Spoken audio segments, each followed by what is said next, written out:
Action. இன்னைக்கு எல்லா ஏஜ்ல உள்ளவங்களும் எவ்வளவு சாப்பிட்டாலும் ஒண்ணுமே ஆகாத ஈஸியான ஸ்நாக்ஸ் பாப்கார்ன் எப்படி செய்யறதுன்னு பார்க்கலாம். கொஞ்சமா பட்டர் எடுத்து மெல்ட் பண்ணுங்க. பட்டர் நல்லா மெல்ட் ஆகணும். மெல்ட் ஆனதுக்கு அப்புறம் இந்த பட்டரை கொஞ்சமா எடுத்து செப்பரேட்டா வச்சிருங்க. இந்த பட்டரை பின்னாடி என்ன யூஸ் பண்ணணும், எப்படி யூஸ் பண்ணணுங்கிறத நான் சொல்றேன் உங்களுக்கு. அடுத்தது ஒரு சின்ன குக்கரை எடுத்து வச்சு அந்த குக்கர்ல திரும்பவும் பட்டர் சேருங்க. அந்த பட்டரும் நல்லா மெல்ட் ஆகணும். மெல்ட் ஆகிற வரைக்கும் கொஞ்ச நேரம் டைம் கொடுங்க. நல்ல பட்டர் ஹீட் ஆனாதான் பாப்கார்ன் எல்லாம் ஈவனா பொரிஞ்சு வரும். நமக்கு வேஸ்டேஜ் கம்மியா இருக்கும். இல்லைன்னா பாப்கார்ன்ஸ் நிறைய புரியாம நிறைய அடியில் அப்படியே முழுசு முழுசா இருக்கும். அது நமக்கு சாப்பிட்றதுக்கும் நல்லா இருக்காது, நிறைய வேஸ்டாகவும் ஆகும். நமக்கு நல்லா வேணும், டேஸ்டா வேணும் அப்படின்னா நான் சொல்ற இந்த டிப்ஸை நீங்க தயவு செஞ்சு எல்லாரும் நல்லா ஃபாலோ பண்ணுங்க.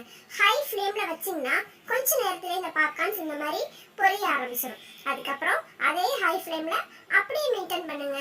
எல்லா பாப்கார்னும் சூப்பரா பொரிஞ்சு உங்களுக்கு ரெடியா இருக்கும். இப்போ ஒரு பவுல் எடுத்து இந்த மசாலாஸ் எல்லாமே கடையில கிடைக்குது. அந்த மசாலாஸை ஆல்ரெடி நம்ம பண்ணி வச்சிருக்க பட்டர்ல போட்டு மிக்ஸ் பண்ணி பொரிச்சு வச்சிருக்க பாப்கார்ன் மேல ஊத்தி திரும்ப தேவையான அளவு மசாலாஸை அந்த சூட்டோட இருக்கிற பட்டர் மேல கொஞ்சமா தூவி விடுங்க.